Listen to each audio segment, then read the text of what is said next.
Olá, tutor, tutora, seja bem-vindo à disciplina de Métricas Digitais em Negócios. Eu sou a professora Bruna e juntos nós vamos conduzir esse conteúdo para os nossos estudantes aqui na PUC Paraná.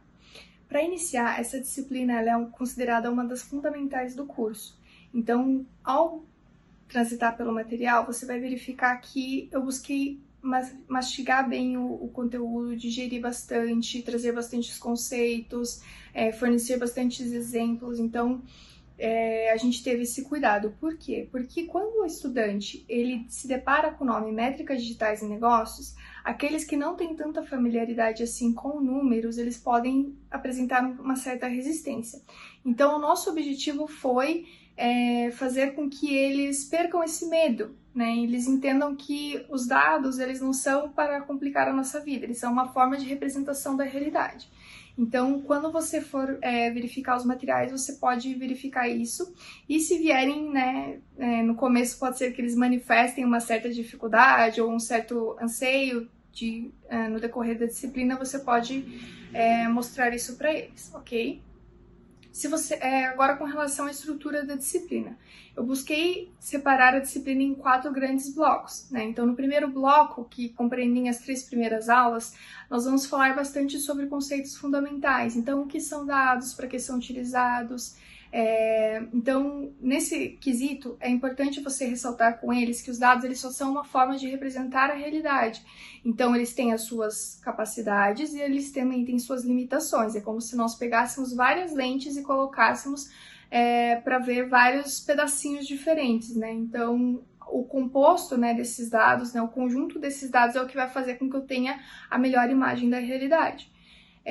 Com relação às métricas, você vai verificar que tem várias, eu coloquei ali as métricas separadas em 6 grupos. Pode ser que surjam questionamentos dos alunos sobre encontrarem formas de classificação de métricas diferentes. É comum isso acontecer, tá? Porque a gente utiliza vários autores diferentes e cada um vai entender que as métricas elas podem ser agrupadas em grupos diferentes. Nesse ponto, é bom você ressaltar para o estudante que as escolhas feitas nesse material é para tentar compreender, no sentido de tentar harmonizar diferentes autores dentro de um único material. Então, nós buscamos trazer as principais classificações, né, os principais grupos, de modo que a gente pudesse abarcar todas as formas diferentes de classificar os grupos de métricas. Então, pode ser que algum autor traga uma métrica num grupo diferente, daí, nesse caso, é bom você ressaltar que a forma como se classifica a métrica está muito relacionada à forma como ela é utilizada dentro da organização. Então, pode ser que, por exemplo, em algum material, o estudante verifique que o ROI ele vem num grupo diferente, que ele não vem no grupo de eficiência, ele venha no grupo financeiro, de resultado e vice-versa. Nesse caso, você pode argumentar que o autor desse material que ele está utilizando entendeu que o ROI ele é utilizado para medir o resultado e não uma eficiência e vice-versa, tá? Isso vai fazer com que o autor classifique em grupos diferentes, beleza?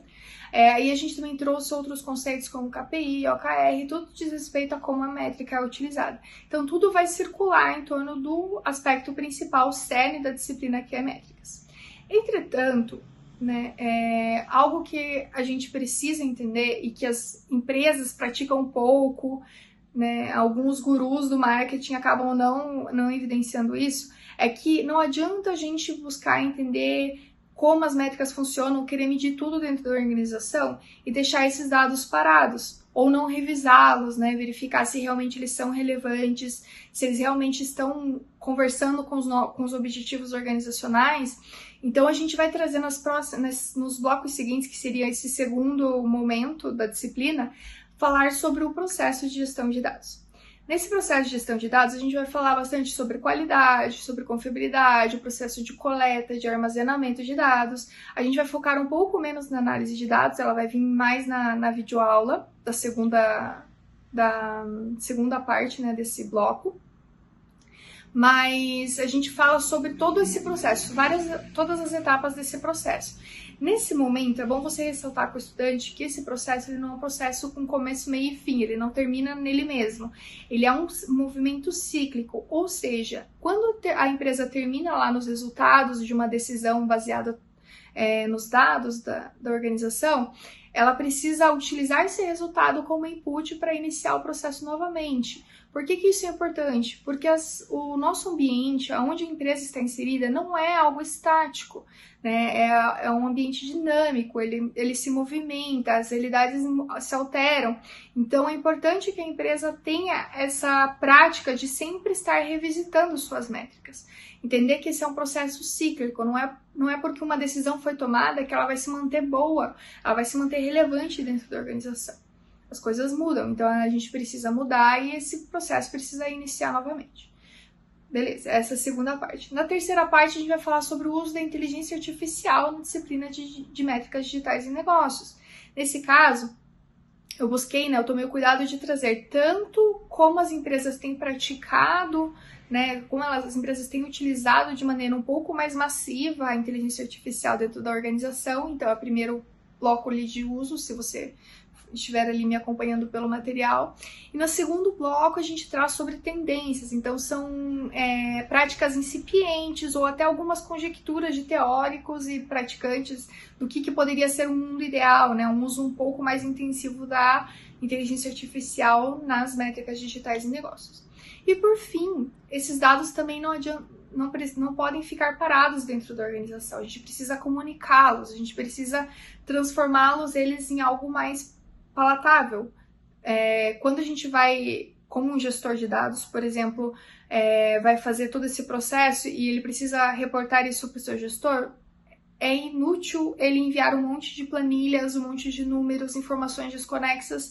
Então, a forma que nós trouxemos aqui para que esses dados realmente surtam impacto, tenham algum impacto positivo dentro da organização, é por meio de uma ferramenta de dashboard. Então, o uso de elementos visuais, o uso de gráficos dinâmicos. Então, tudo isso é uma forma da empresa comunicar esses resultados, essas métricas, esses dados dentro da organização e para fora da organização também.